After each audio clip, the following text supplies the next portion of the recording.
नमस्कार। मनसुखभाई सुवाग्या, अध्यक्ष जल क्रांति ट्रस्ट राजकोट गुजरात। आज का हमारा विषय है धरामृत। हमने सन 2004 में गाय आधारित प्राकृतिक कृषि का प्रारंभ किया।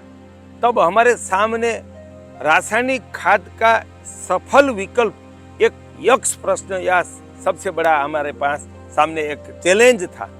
तो परमात्मा की प्रेरणा से सेंद्रीय खाद देसी गोवंश के गोबर गौमूत्र का बनाकर हमने जमीन में डाला तो डीएपी का एनपीके का विकल्प मिल गया कि उनसे कई गुनी ज्यादा धरती की उर्वरकता बढ़ती है।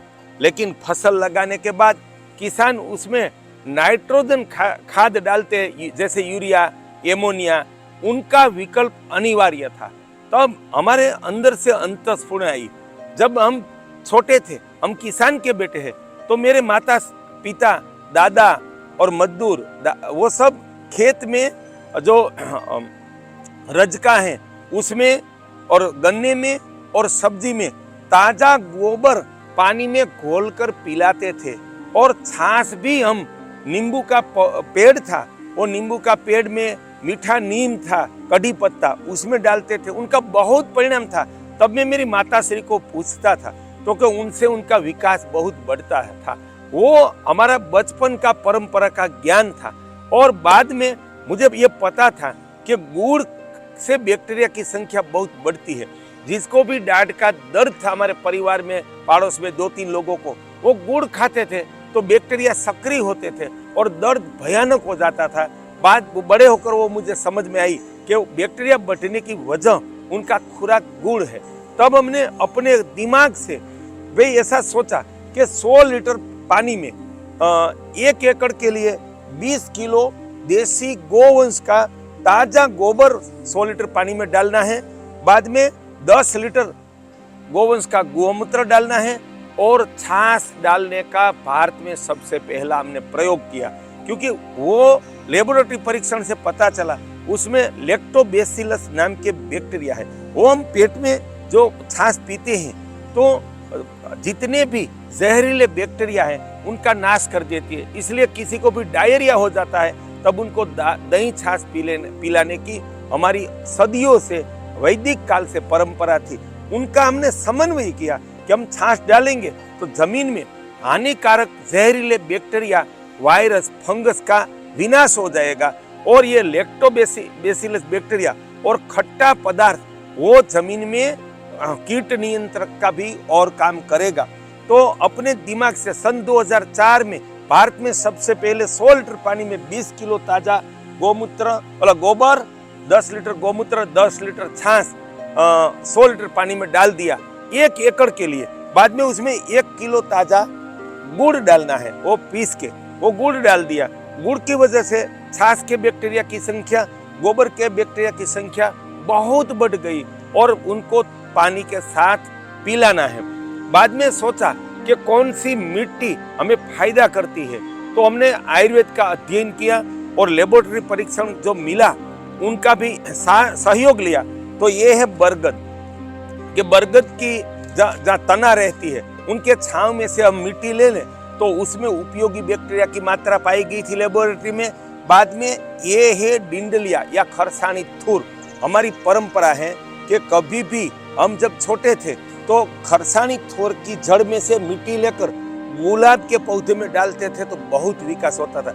बाद में बड़ा होकर पता चला कि ये परम जहरीला पदार्थ है, सभी हानिकारक बैक्टीरिया, वायरस, फंगस का नाश करता है। तो उनके जड़ की मिट्टी 100% तंदुरुस्त मिट्टी है और उसमें उपयोगी बैक्टीरिया है, वो हमारा अनुभव है। तो वो मिट्टी लेना है, बस 250 ग्राम बरगद के जड़ की मिट्टी, 250 ग्राम ये थुर की मिट्टी और मूंगफली का ये पौधा है या कोई भी द्विदल, उड़द, मूंग, मूठ, उनकी जड़ की 250 ग्राम मिट्टी लेनी है। क्योंकि उसमें भी हमें जो नाइट्रोजन के बैक्टीरिया, उसमें गांठ, नाइट्रोजन के बैक्टीरिया गांठ में बनते हैं तो उसमें से नाइट्रोजन के बैक्टीरिया मिलते हैं, तो ये मिट्टी काम की है।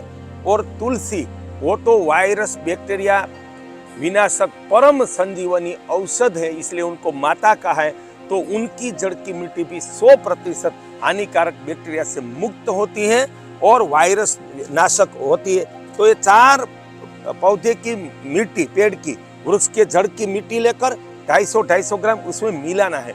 वो सब मिलाकर उनको अच्छी तरह से हिलाना है और उनको छांव में रखना है।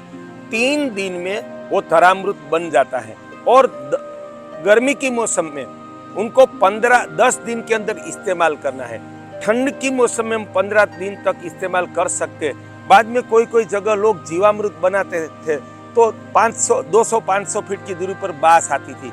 वो जो गंध मारता है वो तभी मारता है, बैक्टीरिया मर जाते हैं। जो बैक्टीरिया मर जाए तो वो कोई काम का पदार्थ नहीं है।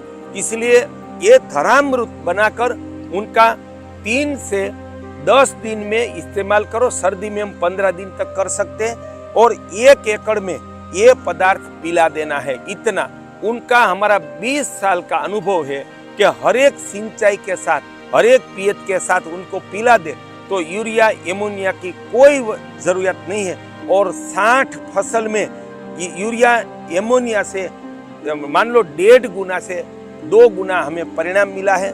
सब्जी में 2 गुना से ज्यादा परिणाम मिला है। गन्ने में भी श्रेष्ठ परिणाम मिला है। फल वृक्ष में भी श्रेष्ठ परिणाम मिला है। हर एक फसल में पहले 2 सिंचाई के साथ ताम्र छाछ पिलाना है, इसलिए जड़ तंदुरुस्त हो जाएगी। बाकी के पियत में धरामृत, हमने उसको धरामृत नाम दिया। कोई इस पदार्थ को जीवामृत कहते हैं। उनके साथ हमें उनका विरोध नहीं है, पद्धति आवकार्य है, लेकिन जीव तो हम है, गाय है, प्राणी पक्षी है, उनका वो अमृत नहीं है। वास्तव में वो धरती का अमृत है, ऐसा अंदर से एहसास आया। तो ये प्रकृति संगत नाम है।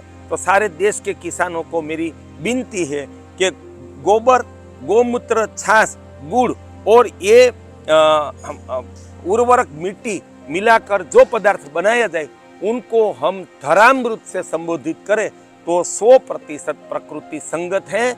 और इस तरह आप धरामृत का हर एक फसल में 100 प्रकार की फसल क्यों न उसमें सिंचाई के साथ पिलाइए। वर्षा ऋतु में ऐसे किसी भी बाल्टी में से पात्र में भरकर अगर हम छिटक देंगे तो भी धरती की उर्वरकता बढ़ेगी। हमें यूरिया नाइट्रोजन का विश्व के लिए सर्वोपरि विकल्प, उससे भी ज्यादा सफल विकल्प ये धरामृत है। सारे देश के खेत में हम उसका इस्तेमाल करें और सारे विश्व को प्रेरणा दे। आपके मनसुख भाई सुवाग्या। राम राम।